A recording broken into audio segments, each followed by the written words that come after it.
दोस्तों, Santoshi education IAS में आपका स्वागत है।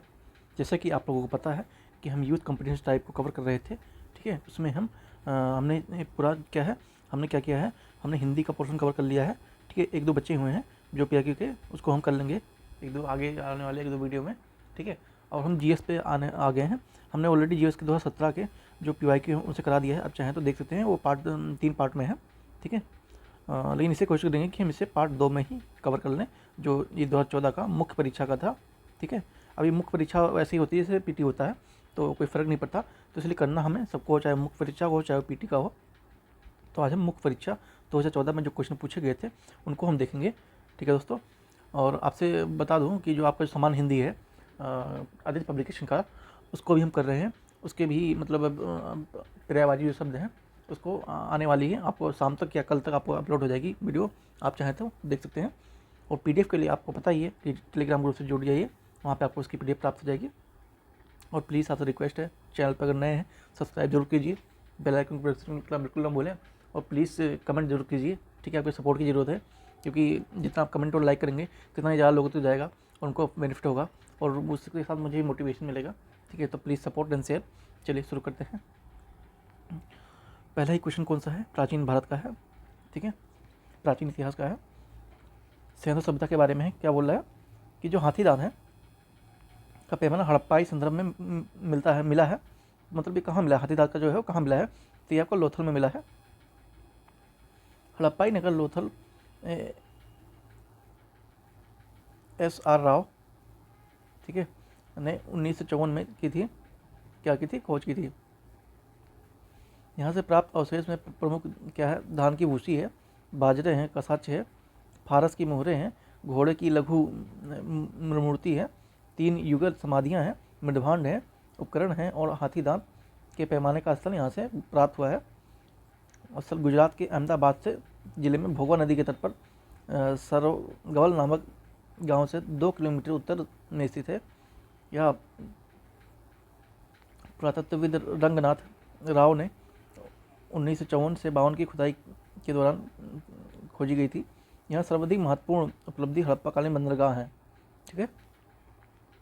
तो इस चीज़ को ध्यान रखेंगे। चलिए आगे चलते हैं। अब ये सब खुद एक बार देख लीजिएगा, बस वीडियो में सामने साफ साफ दिख रहा है, इसे पढ़ूंगा तो थोड़ा वीडियो लंबी हो सकती है, तो चलिए चलते हैं।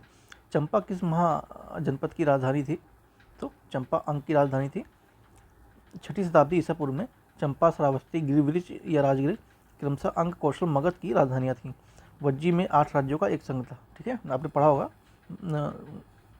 मगध शासन। द्वितीय बौद्ध समिति का आयोजन कहाँ हुआ था, तो वैशाली में हुआ था, ठीक है। द्वितीय बौद्ध संगति का आयोजन कहाँ, कालाशोक के शासन शिशुनाग वंश के शासनकाल में वैशाली में 383 ईसा पूर्व में हुआ था। इसकी अध्यक्षता संत सब कमीर या सर्वकामी ने की थी। इस संगति का अनुशासन जो था वो लेकर मतभेद समाधान के लिए बौद्ध धर्म में स्थापित एवं महासंघी 2 मतों में बट गया था। इसी समय में ये 2 मतों में बट गया, इसमें एक स्थाविर एवं महासंघ 2 स्थाविर में बट गया बौद्ध धर्म, ठीक है, मतभेद में आ गए इस संगति के बाद। चंद्रगुप्त मौर्य ने सेल्यूकसों की शिवस्त पराजित किया था। तो चंद्रगुप्त मौर्य ने 305 ईसा पूर्व में पराजित किया था, निकेटर के पराजित किया था। इस युद्ध के वर्णन एम्पियानस नामक यूनानी विद्वान ने अपने ग्रंथ में किया।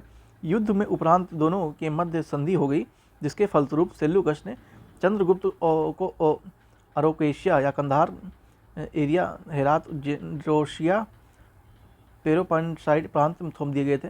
चंद्रगुप्त ने सेल्यूकस को 500 भारतीय हाथी भेंट किए, जिसमें सेल्यूकस ने अपनी पुत्री हेलेना का विवाह चंद्रगुप्त के साथ किया। साथ ही मेगन स्थित ने अपना एक राजदूत चंद्रगुप्त के दरबार में भी भेजा था, ठीक है। आप उसका नाम बताइए कमेंट करके, क्या नाम था। निम्नलिखित नगरों में से किसका उल्लेख कनिष्क के रब अभिलेख में नहीं है, ठीक है, नहीं पूछा है, ध्यान देंगे इस चीज़ का। तो जो श्रावस्ती का अभिलेख है उसमें नहीं है। कनिष्क के रब अभिलेख 1993 ईस्वी में वर्तमान अफगानिस्तान में खोजा गया था, ठीक है, 1993 में से खोजा गया था। इसमें कनिष्क के साम्राज्य का विस्तार का संबंध महत्वपूर्ण सूचना प्राप्त होती है। इस अभिलेख के अनुसार सहित जो कौशाम्बी, चंपा, पाटलिपुत्र कनिष्क के साम्राज्य के हिस्सा थे। निम्नलिखित सुल्तानों में किसे गढ़ मुक्तेश्वर की मस्जिद की दीवारों पर अपने शिलालेख को स्वयं खलीफा का सहायक कहा गया था? तो बलबन को कहा गया था। ठीक है। ख्वाजा मोइनुद्दीन चिश्ती के शिष्य कौन थे? तो ख्वाजा मोइनुद्दीन चिश्ती कौन थे? ख्वाजा उस्मान हारूनी के शिष्य थे। चिश्तिया सूफी संत मत की स्थापना अफगानिस्तान के चिश्ती अबू इशरक शामी और उनके शिष्य ख्वाजा अबू अब्दाल चिश्ती ने की थी, किंतु भारत में सर्वप्रथम इसका प्रचार ख्वाजा उस्मान हारूनी के शिष्य ख्वाजा मोइनुद्दीन चिश्ती के द्वारा किया गया था। वह 1192 ईस्वी में मोहम्मद गौरी की सेना में साथ भारत आए थे। इन्होंने अजमेर में अपना निवास स्थान बनाया और जो 1236 में इनकी मृत्यु हो गई। कुतुबुद्दीन ऐबक बख्तियार काकी इनके प्रमुख शिष्य थे। ठीक है, ध्यान देंगे, इंपॉर्टेंट है। निम्नलिखित रचनाओं में से कौन सी पहले लिखी गई थी? इंद्रावती, मधुमालती, पद्मावती या मृगवती? तो जो आपका मृगवती है ये सबसे पहले लिखा गया था। आप अपन के ये देख सकते हैं। मृगवती किसके लेखक कौन से हैं? कुतुबुन है, 1503 में लिखा गया था। और जो मधुमालती है वो मंझन ने लिखा था, 1545 में लिखा। उसके बाद जो पद्मावत है वो मलिक मोहम्मद जैसी ने लिखा, जो कि 1540 में लिखा। और उसके बाद जो इंद्रावती है ये नूर मोहम्मद ने लिखा। कब लिखा था? 1743 में लिखा था। ठीक है, तो याद रखेंगे, इंपॉर्टेंट है, एग्जाम में आ सकता है। इससे आपको पता लगेगा कि मेंस में कैसे क्वेश्चन पूछे जाते हैं। हम अपनी तो पीटी कर रहे थे, ठीक है, लेकिन हमने आज ये मेंस कर रहे हैं, तो आपको पता लगेगा कि मेंस में कैसे क्वेश्चन आ जाते हैं। ठीक है, इसके बाद हम पीटी मेंस जो भी सारे हैं सब करेंगे। अपनी 2017 का क्या था, जो भी 21 तक अभी जो अभी हुआ है लेटेस्ट, उसको भी कराऊंगा, जो भी 2022 में हुआ था। ठीक है, जो पेपर था 2022 का, उसको भी कराएंगे। ठीक है, चलिए चलते हैं। आधुनिक इतिहास, प्रमुख संस्थाएं और संधियां। निम्नलिखित में से कौन सा भारतीय राष्ट्रीय कांग्रेस के प्रथम महिला अध्यक्ष थी? तो कोई नहीं, भारतीय राष्ट्रीय प्रथम भारतीय पूछा ना, ठीक है। Shrimati Sarojini Naidu, Shrimati Annie Besant, Shrimati N सोन गुप्ता,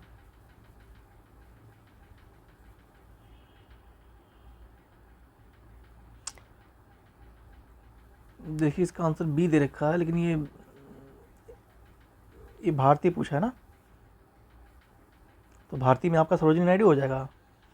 एनी बेसेंट पहली महिला थी, लेकिन ये जो भारतीय हैं तो भारतीय में आपका ये सरोजिनी नायडू हो जाएगा। ठीक है, तो इसका आंसर ये आप में काट देंगे। ठीक है, ये इसको ए मान के चलेंगे। ए यहाँ पे गलती छप गया या फिर क्या हुआ मुझे नहीं पता, लेकिन ये श्रीमती सरोजिनी नायडू होगा। ठीक है, ध्यान देंगे, इस चीज़ को करेक्शन कर लेंगे। श्रीमती एनी बेसेंट 1917 में ईस्वी में भारतीय राष्ट्रीय कांग्रेस की प्रथम महिला अध्यक्ष बनी। हाँ ठीक है, जो ये मतलब एनी बेसेंट थी, पहली महिला अध्यक्ष थी। ठीक है, और श्रीमती सरोजिनी नायडू 1925 ईस्वी में कानपुर के कांग्रेस अधिवेशन में कांग्रेस की प्रथम भारतीय महिला बनी। ठीक है, अध्यक्ष बनी। क्या बोल रही है? श्रीमती 1917 में कलकत्ता में भारतीय राष्ट्रीय कांग्रेस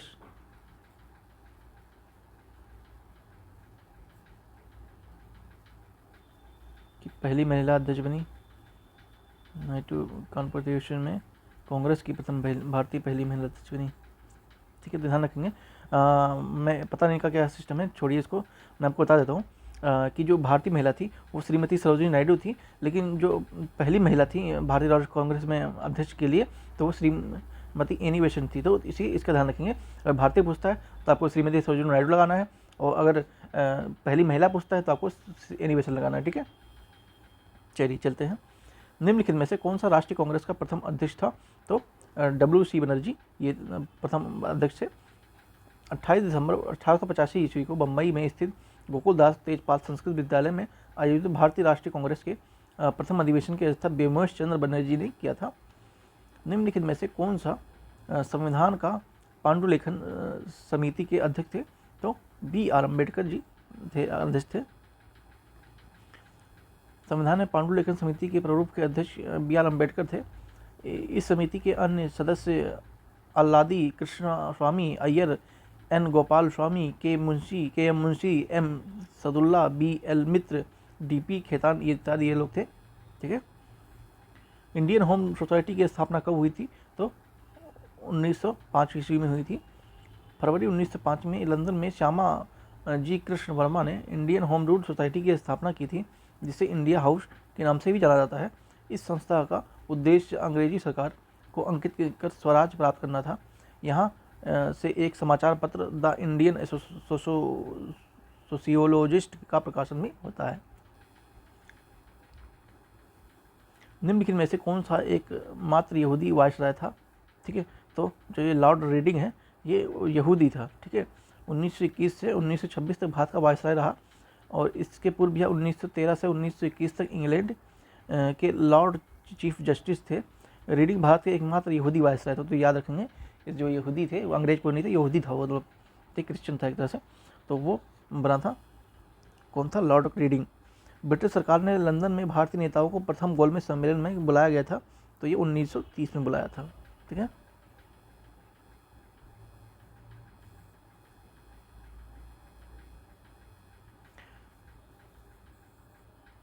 27 मई 1930 को साइमन कमीशन की रिपोर्ट प्रकाशित होगी। राजनीतिक संगठनों के कमीशन की सिफारिशों को अस्वीकार किया। कांग्रेस के प्रमुख नेता जेल में थे। ब्रिटिश सरकार ने निराशा एवं असंतोष का वातावरण में 12 नवंबर 1930 को लंदन में प्रथम गोलमेज सम्मेलन का आयोजित किया। इस सम्मेलन में 89 भारतीय प्रतिनिधि ने भाग लिया, किंतु इनमें कांग्रेस ने भाग नहीं लिया। इस सम्मेलन में भाग लेने वाले प्रमुख थे तेज बहादुर सप्रू, श्रीनिवास शास्त्री, मोहम्मद अली जिन्ना, माफ़ कीजिए जिन्ना नहीं थे, मोहम्मद अली थे सिर्फ, ठीक है, मोहम्मद शफी, आगा खां, फजलुल हक, मोहम्मद अली जिन्ना, तो ये भी थे, मोहम्मद अली जिन्ना भी थे, M.R. जयशंकर, मुंजे, भीमराव अंबेडकर तथा सुंदर सिंह मजीठिया, ये सारे लोग उन्होंने भाग लिया था। इसे मिलान करना है। भारतीय राष्ट्रीय कांग्रेस के सभाओं के स्थान है और ये अध्यक्ष है। ठीक है, तो कौन कौन अध्यक्ष रहे हैं? तो जो अब्दुल कलाम आज़ाद हैं ये रामगढ़ में 1940 में ये थे। ठीक है, और जो सरोजिनी नायडू हैं, तो सरोजिनी नायडू अभी हमने ऊपर पढ़ा है, ठीक है, कि वो सरोजिनी नायडू कानपुर अधिवेशन में शामिल हुई थी। ठीक है, उसके बाद जो मोतीलाल नेहरू हैं, तो मोतीलाल नेहरू ये अमृतसर अधिवेशन में थे। उसके बाद राजेंद्र प्रसाद आपका बम्बई में आ जाएंगे। ठीक है, तो इस प्रकार से ए का 4 कहाँ है? यहाँ पर है। बी का 3, हाँ डी ही ऑप्शन है। ठीक है, यहाँ पर आप देख सकते हैं अब्दुल कलाम आज़ाद रामगढ़ 1940, सरोजिनी नायडू कानपुर 1925, मोतीलाल नेहरू अमृतसर 1919 और राजेंद्र प्रसाद हैं वो बम्बई 1934 में है। ठीक है, निम्नलिखित में सर्वप्रथम भारतीय पृथक मुस्लिम राज के प्रस्ताव किसने रखा? तो मोहम्मद अली इकबाल ने रखा था। ठीक है, प्रिय कवि और राजनीतिक चिंतक मोहम्मद इकबाल को मुसलमानों के लिए पृथक राष्ट्र के विचार का प्रवर्तक माना जाता है। इकबाल ने 1930 को अखिल भारतीय मुस्लिम लीग के इलाहाबाद अधिवेशन में प्रथम मुस्लिम राज्य का प्रस्ताव रखा था। ठीक है, निम्नलिखित में से कौन सा अंतरिम सरकार 1946 में वित्त मंत्री थे? ठीक है, तो वित्त मंत्री उस समय कौन थे जब सरकार बनी थी 1946 में? तो सी कौन थे? लियाकत अली खान। लियाकत अली खान नेहरू की अंतिम सरकार के 1946 ईस्वी में वित्त मंत्री नियुक्त किए गए थे। याद हो कि 1946 के अंतरिम सरकार में मुस्लिम लीग के 5 सदस्य शामिल किए गए थे। लियाकत अली खान ने अपने बजट में उद्योगपतियों और व्यापारियों पर अधिक कर लगाया था। ठीक है, पुस्तक इंडिया विंस फ्रीडम के लेखक कौन है? तो आप सब जानते होंगे, अगर नहीं जानते तो जान लीजिए। जो M.K. आज़ाद हैं, ये ही हैं इसके लेखक। ठीक है, यहाँ पर आप देख सकते हैं, पढ़ सकते हैं। और जो मौलाना अब्दुल कलाम आज़ाद हैं उनको शिक्षा मंत्री भी बनाया गया था, भारत का प्रथम। ठीक है, तो ध्यान रखेंगे इस चीज़ को भी। बहुत ही सरल, मतलब ये भूगोल का सेक्शन आ गया। निम्नलिखित में से कौन सा सुमेलित नहीं है? नहीं पूछा है। ठीक है, तो ध्यान देंगे। जो लसुंधरा है ये राजस्थान में है, नहीं ये ही गलत है, उसमें तो भारत के राज्य, ए भी आंसर ही है, तो बाकी वो सारे सही हैं। अवलोली महाराष्ट्र में है, मणिकरण हिमाचल प्रदेश में, सोहना हरियाणा में है। तो लवसरा में कौन सा है? तो लवसरा कहाँ पे है? राजस्थान की बजाय ये गुजरात में है। ठीक है, कहाँ पे है? गुजरात में है, ध्यान रखेंगे इस चीज़ को। भारत में निम्नलिखित नदियों में से कौन सा हिमालय के सभी श्रेणियों में से को काटती है? तो याद रखेंगे जो सतलज नदी है वो सभी श्रेणियों को काटती है। सतलज नदी हिमालय के सभी पर्वत श्रेणियों को काटती है। सतलज नदी तिब्बत की ओर मानसरोवर झील के समीप राख सताल से निकलती है और हिमाचल प्रदेश के शिव किला दर्रे के समीप से भारत में प्रवेश करती है। भारत में सतलज नदी 2 राज्यों हिमाचल प्रदेश एवं पंजाब से होकर भी प्रभावित होती है। ठीक है, ध्यान देंगे इस चीज़ को। भारत की सबसे लंबी नदी कौन सी है? जो गोदावरी है ये सबसे लंबी नदी है। आप इसका ये एक्सप्लेनेशन देख लेंगे पीडीएफ से, ठीक है। बाकी वीडियो पोस्ट करके भी देख सकते हैं, क्योंकि मैं अगर सब पढ़ने बैठ जाऊँगा तो वीडियो बहुत लंबी हो जाएगी, ठीक है। तो जो ज़रूरी है वो मैं पढ़ दिया करूँगा, बाकी आप मेहनत थोड़ा कर लीजिए। और हाँ, प्लीज़ सब्सक्राइब नहीं किया तो सब्सक्राइब भी कीजिए, और कमेंट में अपनी राय देना बिल्कुल ना भूलें। अब ये मिलान करना है, ठीक है। तो जो जूट है, जूट कहाँ पे होता है, तो पश्चिम बंगाल में होता है, क्योंकि यहाँ पे पानी की मात्रा ज़्यादा होती है, जूट पानी में ही होता है, ठीक है। और चाय कहाँ पे होती है, तो चाय असम में होती है। कहाँ होती है, चाय असम में होती है, आप लोगों ने सुना होगा, असम में चाय का बोर्ड भी है। और रबड़ कहाँ होता है, तो रबड़ आपका केरल में है, ठीक है। केरल बोर्ड, रबड़ बोर्ड आपने केरल में सुना होगा। उसके बाद जो गन्ना है, गन्ना आपका उत्तर प्रदेश में है, जो उत्तर प्रदेश के होंगे वो जानते होंगे। तो इस तरह से इसका आंसर डी का 4।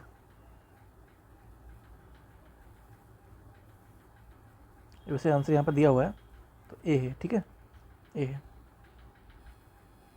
चलिए आगे चलते हैं। यहाँ पर मिला हुआ है, बाकी आप देख सकते हैं, मैंने बता ही दिया है, उसको एक्सप्लेनेशन की जरूरत है नहीं। वैसे उन दो राज्यों में नाम बताइए जिनकी किसाऊ बाघ परियोजना हेतु 20 जून 2015 को एक समझौते पर हस्ताक्षर हुआ। एक्चुअली में ये 2014 का क्वेश्चन पेपर है ना, तो ये उस समय चर्चा में था। बाकी को जानना है तो ये उत्तराखंड और हिमाचल प्रदेश है, बाकी अब कोई रिलेवेंट है नहीं अभी के करंट सिचुएशन को देखते हुए। खनिज शक्ति संसाधन एवं उद्योग व्यापार भारत में निम्नलिखित औद्योगिक प्रदेशों में किसके शिवकाशी केंद्र स्थित है, तो मदुरई और कोयम्बटूर बेंगलुरु प्रदेश में शिवकाशी प्रदेश है, ठीक है। निम्नलिखित में से केंद्र और उद्योग इनमें से कौन सा सुमेलित नहीं है। सीमेंट उद्योग पोरबंदर में है, पेट्रोलियम रसायन नागेश्वर में है, चीनी सिलवाला में है, सिलवाला में नहीं है, यही गलत है। लोहा और इस्पात ये राउरकेला में है, ठीक है। तो एक्सप्लेनेशन देखते हैं। चीनी उद्योग का सर्वाधिक जमावदार उत्तर प्रदेश के महाराष्ट्र, बिहार, आंध्र प्रदेश, तमिलनाडु तथा कर्नाटक में राज्यों में पाया जाता है। सीमेंट उद्योग पोरबंदर में, पेट्रोल का रसायन नागथेन तथा लोहा इस्पात उद्योग राउरकेला में, उड़ीसा में पाया जाता है, ठीक है। तो ध्यान देंगे चीज़ों को। निम्नलिखित में से कौन सा सुमेलित नहीं है, तो ये केंद्र है और ये ऊर्जा, ठीक है। जो पात्रु है ये तापीय ऊर्जा है, झकरी है जल विद्युत, कालपक्कम है नवकीय, और जो कोरबा है वो पवन ऊर्जा। तो जो कोरबा है वही गलत है। देखते हैं एक्सप्लेनेशन में क्या है। पतरातु तापी विद्युत संयंत्र झारखंड राज्य में अवस्थित है। झारकी नाथपा झाकरी जल विद्युत संयंत्र सतलज नदी पर हिमाचल प्रदेश में, कालपक्कम नभकी संयंत्र तमिलनाडु में स्थित है। कोरबा छत्तीसगढ़ राज्य में स्थित तापीय परियोजना है, अतः विकल्प डी सुमेलित नहीं है, ठीक है। कोरबा कहाँ पे है आपका, ये छत्तीसगढ़ में। झरिया कोयला क्षेत्र के राज्यों में से किस में अवस्थित है। जो झरिया है ये कहाँ पे है, झारखंड में झरिया है, ठीक है। आप याद रखते हैं, आराम है, याद करने के मतलब आसान है। झा से झारखंड, झा से झरिया। धनबाद जिले में स्थित झरिया कोयला क्षेत्र झारखंड का सबसे बड़ा कोयला उत्पादक क्षेत्र है। रानीगंज क्षेत्र में पश्चिम बंगाल, कोरबा क्षेत्र छत्तीसगढ़ तथा तालचेर उड़ीसा में प्रमुख कोयला उत्पादक क्षेत्र बने हुए हैं, ठीक है। भारत के शक्ति खंड में ऊर्जा स्रोतों का विभाग सही क्रम क्या है, ठीक है। तो इसका थोड़ा ये विवादित क्वेश्चन रहा है, बाकी देखते हैं एक्सप्लेनेशन देखते हैं डायरेक्ट। उपरोक्त दिए गए तो कोई भी विकल्प सही नहीं है। अच्छा, मतलब इसमें से एक भी विकल्प सही नहीं है, मतलब ये क्वेश्चन हटा दिया गया था। विद्युत मंत्रालय के सरकार के नवीनतम आंकड़ों में 30 जुलाई 2022 के अनुसार कुल स्थापित क्षमता ये सब है, ये लिखा हुआ है यहाँ पर, आप ये सब देख सकते हैं, ठीक है। ये क्षमता है।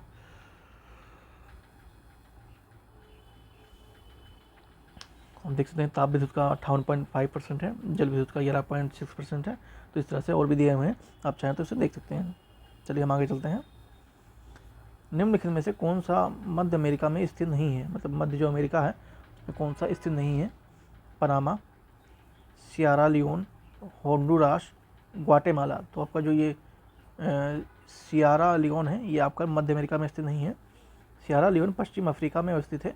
मैक्सिको की सीमा से होकर पनामा नहर तक स्थित देशों में अमेरिका के देशों में जाना होता है। इसमें 7 देश आते हैं, Belgium, Guatemala, El Salvador, Honduras, Nicaragua, Costa Rica तथा पनामा आते हैं। ठीक है, निम्नलिखित में से पर्वतों में से कौन सा इटली में अवस्थित है?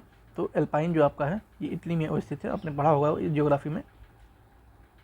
एल्पाइन पर्वत इटली में स्थित है। अल्पाइन पर्वत श्रेणी मध्यवर्ती यूरोप में स्थित है। इसका विस्तार फ्रांस, ऑस्ट्रेलिया, जर्मनी, स्विट्जरलैंड में है। इसका सर्वोच्च बिंदु माउंट ब्लैक है, जिसकी ऊंचाई 4810 मीटर है। दिनारिक अल्पस पर्वत की श्रृंखला Albania, Croatia, Bosnia, Kosovo, Montenegro, Serbia, Slovenia में स्थित है। जबकि जो अल्पस और जूरा पर्वत है वो स्कॉटलैंड में अवस्थित है। पेरिनज पर्वत फ्रांस और स्पेन में सीमा बनाती है। ठीक है, तो इसी ध्यान रखें। सबका एक्सप्लेनेशन आपका जो और भी 3 ऑप्शन थे ये आपका इसमें इसका मिल गया है, तो आप इस चीज़ को ध्यान रखेंगे। ठीक है, निम्नलिखित में से कौन सा विश्व की दूसरी सबसे गहरी और तथा लंबी झील है? ठीक है, तो जो टांगानिका झील है ये सबसे गहरी और लंबी झील है, दूसरी।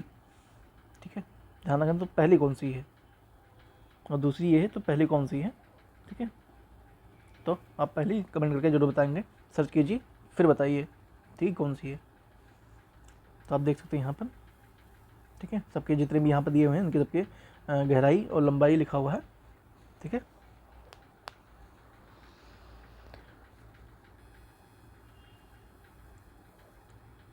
सुमेलित कौन सा इसमें तो नहीं है। ठीक है, जो टिटकाना झील है बोलिविया में, पेरू में है। उर्मिया झील ईरान में। जो सोडियर झील है वो रूस में। और जो अथाबास्का झील है वो कनाडा में। तो जो आपका सोर्बिया झील ये रूस में है, ये गलत है। ठीक है, जो रेडियर झील कनाडा में स्थित है। ये सोर्बिया नहीं, एक्चुअली में रेडियर था। ठीक है, वो थोड़ा इसकी वजह से दिखा नहीं, कोई नहीं, आगे हम इसको ध्यान रखेंगे कि किस क्वेश्चन पर आए। रेडियर जो झील है वो कनाडा में स्थित है। इसकी जो गहराई है वो 219 मीटर है। कितना है? 219 मीटर है। ठीक है, कनाडा में अन्य झीलों का Winnipeg, great barrier, great slave प्रमुख झीलें हैं। ठीक है, भारत में निम्नलिखित भौमिकीय शैल क्रमों में निम्नलिखित किसमें लौह अयस्क का समृद्ध भंडार पाया जाता है? तो जो लौह अयस्क का भंडार है वो धारावड़ क्रम में पाया जाता है। धारावड़ जो श्रृंखलाएँ हैं उनमें पाया जाता है। धारावड़ क्रम की चट्टानें अपक्षय व अपरदन में निर्मित प्रथम तल छठी चट्टान है। ये अवसाद आर्कियन समूह चट्टानों के अवशेष हैं। इनमें महत्वपूर्ण धातुएं जैसे लोहा, सोना, तांबा, जस्ता, खनिज पर्याप्त मात्रा में पाए जाते हैं। ये चट्टानें आर्थिक दृष्टि से महत्वपूर्ण हैं। इनका विस्तार कर्नाटक, राजस्थान प्रदेश, मध्य प्रदेश और असम, कश्मीर व हिमाचल प्रदेश तक है। ठीक है, देखते हैं कि जो जनसंख्या और नगरीकरण है इससे क्वेश्चन आते हैं, चाहे पीटीयू चाहे मेंस हो। प्लीज़ आप इसको रेडी करके जाइएगा। आपने 2017 का क्वेश्चन अगर देखा है, मैंने भी करवाया था, तो उसमें काफ़ी क्वेश्चन थे। जनसंख्या से लगभग 8 से 10 क्वेश्चन देखने को मिल जाते हैं, तो प्लीज़ करके जरूर जाइएगा। भारतीय सामाजिक संरचना के मुख्य लक्षण क्या है? ठीक है, तो ग्राम में अधिक जनसंख्या, भिन्न धर्म, विभिन्न जातियाँ और निर्धनता। निर्धनता तो नहीं होगा, बाकी जो आपका वो ये जो 3 है ये आपका हो जाएगा। ठीक है, दिए गए विकल्पों में ग्रामों से अधिक जनसंख्या, विभिन्न धर्म, विभिन्न जातियाँ भारतीय सामाजिक संरचना के प्रमुख लक्षण हैं। अस्थायी जनसंख्या संरचना के लिए निम्नलिखित में से एक प्रक्रिया का चयन कीजिए। बढ़ती जन्म दर और स्थिर मृत्यु दर। बढ़ती जन्म दर और स्थिर मृत्यु दर, घटती हुई जन्म दर और बढ़ती हुई मृत्यु दर, स्थिर जन्म दर और मृत्यु दर, स्थिर जन्म दर और घटती हुई मृत्यु दर। ठीक है, तो आपका ये स्थिर जो जन्म दर है और मृत्यु है ये आपका सही आंसर हो जाएगा। अस्थायी जनसंख्या संरचना की स्थिति जन्म दर और मृत्यु दर के दोनों को समान होती है, नीचे एवं नियंत्रित दर से परिवर्तित होते हैं, जिसमें जनसंख्या वृद्धि दर स्थिर बनी रहती है। स्थिर जनसंख्या संरचना विकसित एवं उन्नतशील समाज में जननांक की विशेषता रखती है।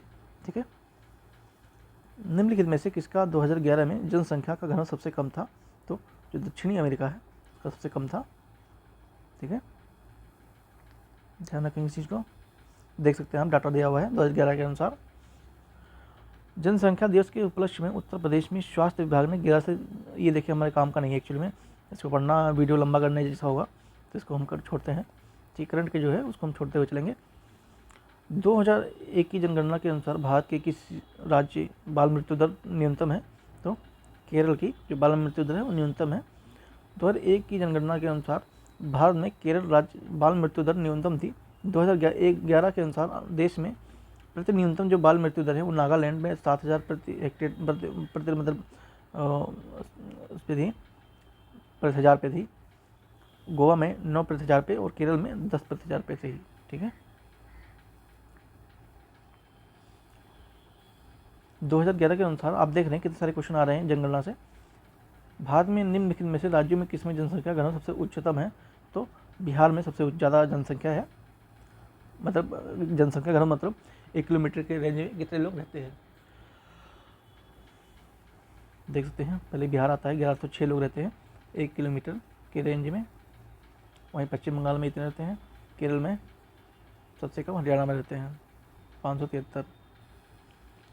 जनगणना 2011 के अनुसार भारत में निम्नलिखित राज्यों में से किस राज्य में लिंग अनुपात सर्वाधिक है? तो लिंग अनुपात सबसे सर्वाधिक किसमें है? ये केरल में है, देख सकते हैं आप। ठीक है, डाटा दिया हुआ है यहाँ पर। जनगणना 2001 के अनुसार भारत में निम्नलिखित राज्यों में से किस में सर्वाधिक अनुसूचित जाति की जनसंख्या पाई जाती है? तो उत्तर प्रदेश में पाई जाती है। ठीक है, 31% है, ध्यान देंगे इस चीज़ को। दक्षिणी एशिया में देशों में प्रतिशत नगरीकरण का निम्नलिखित में से कौन सा सही अवरोही मत असेंडिंग ऑर्डर में कौन सा लगा हुआ है? इसको लगाना है बांग्लादेश, भारत, पाकिस्तान और श्रीलंका। ठीक है, तो बी ऑप्शन हो जाएगा पाकिस्तान, उसके बाद भारत, उसके बाद फिर बांग्लादेश, उसके बाद फिर श्रीलंका। एशिया की बात कर रहा है ये। ठीक है, तो उसके हिसाब से कौन सा किस्म क्या है चयन कर। नगरीकरण की स्थिति में देख सकते हैं पाकिस्तान में 36.2 है, 2014 से 18 में 36.7 था। भारत में 31.16 है और इसमें 34 हो गया। बांग्लादेश में 28 और भारत और 2018 में 36 और श्रीलंका में 15 थी, अब 18.5 हो चुकी है 2018 में। निम्नलिखित में से कौन सा एक सही नहीं है? ठीक है, कौन सा इसमें सही नहीं है? उत्तर प्रदेश की कुछ नगरों निगम में हैसियत प्राप्त कर ली है। नगरों की एक निगम हैसियत राजनीतिक कारण पर दी जाती है। कुछ सिद्धांतों के आधार पर नगर निगम का सृजन किया जाता है। उत्तर प्रदेश नगर निगमों के लिए एक अलग कानून है। ठीक है, तो आपका जो बी ऑप्शन है, नगरों को एक हैसियत राजनीतिक कारणों से भी दी जाती है, तो ये आपका सही है। ठीक है, बाकी आप इसको एक बार देख लेंगे।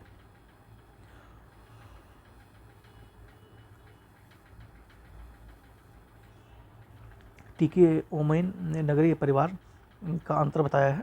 तो आय के साधन तथा बदलते हुए मूल्यों के वर्तमान के आधार पर,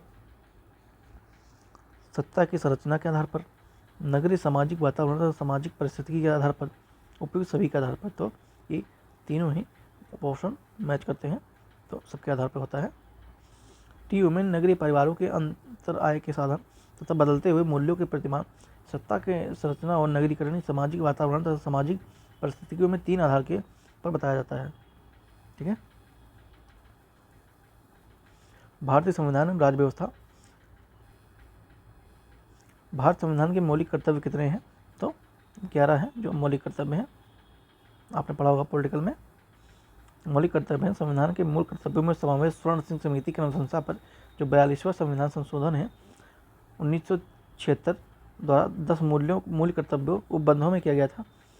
11वां मूल कर्तव्य 86वां संशोधन अधिनियम 2002 अनुच्छेद 51 का नया संविधान संशोधन 51 के जोड़ा गया।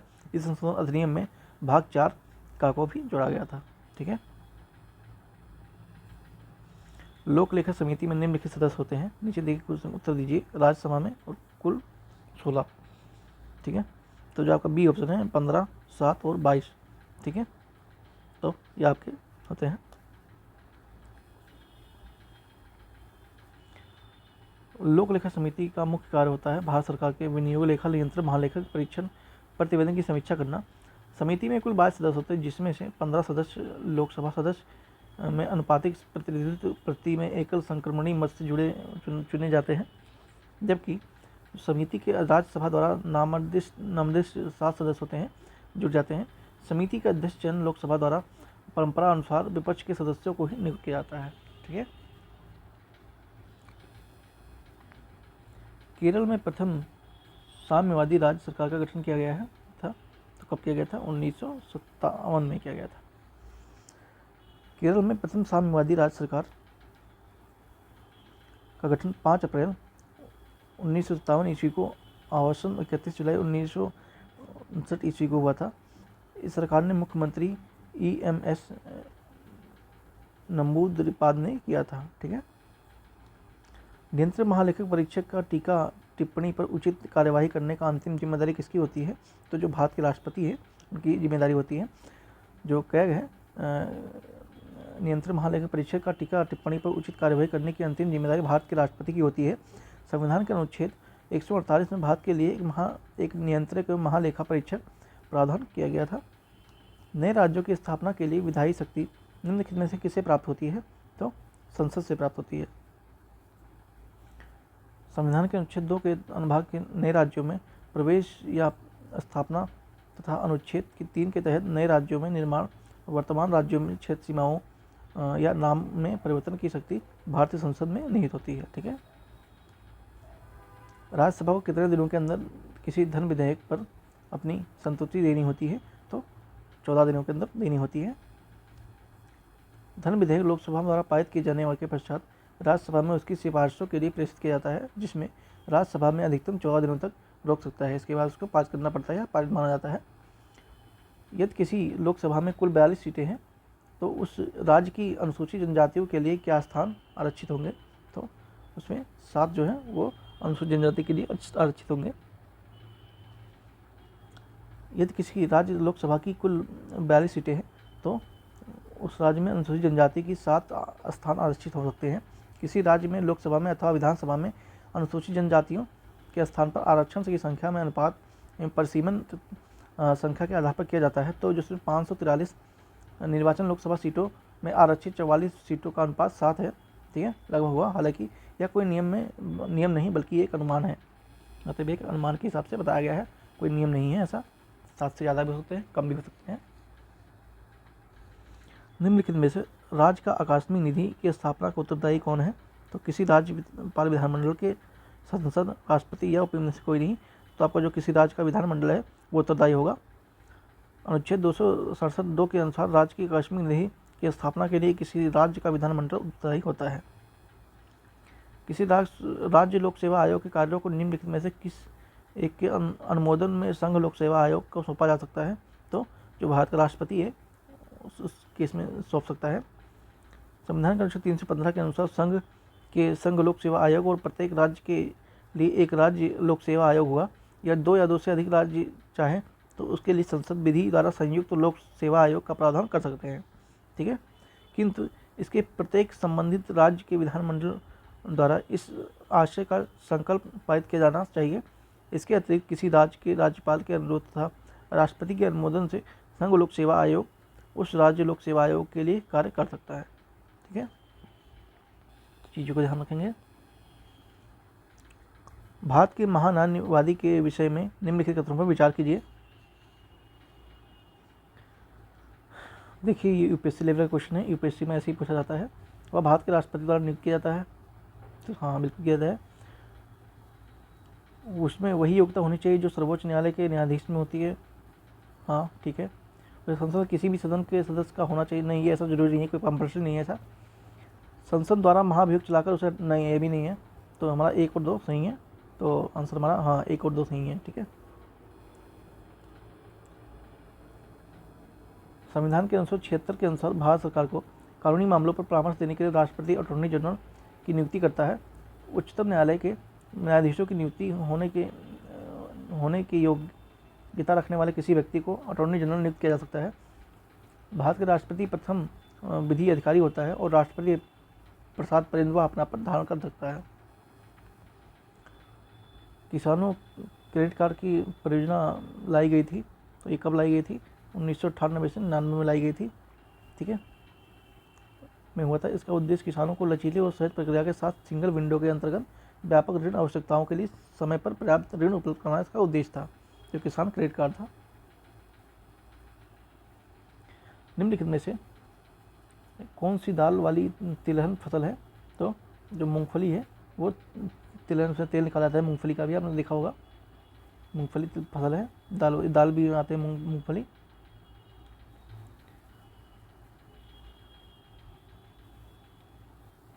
प्रश्न के अनुसार उपयुक्त तिलहन फसल में मूंगफली दो दाल वाली फसल है, मतलब ये भी है मूंग जो, ठीक है। पीली क्रांति किससे संबंधित है? तो आप लोग जानते होंगे, पीली क्रांति जो तिलहन है उससे संबंधित थी। अब इसको एक बार पढ़ लेंगे। राष्ट्रीय केला अनुसंधान केंद्र कहाँ पे स्थित है? तो त्रिची में है, ठीक है। राष्ट्रीय केला अनुसंधान त्रिची तिरुचिरापल्ली जो कि तमिलनाडु में स्थित है। निम्नलिखित में से किस प्रांत में दलहन का उत्पादन सर्वाधिक होता है? तो मध्य प्रदेश में दलहन का उत्पादन सर्वाधिक होता है। वर्तमान आंकड़ों के अनुसार 2021 में दलहन का उत्पादक राज्य शीर्ष क्रमशः राजस्थान, मध्य प्रदेश और महाराष्ट्र, उत्तर प्रदेश हैं। हम 60वें क्वेश्चन पर आ गए और हम इतना ही करेंगे, नहीं इसको भी देख लेते हैं।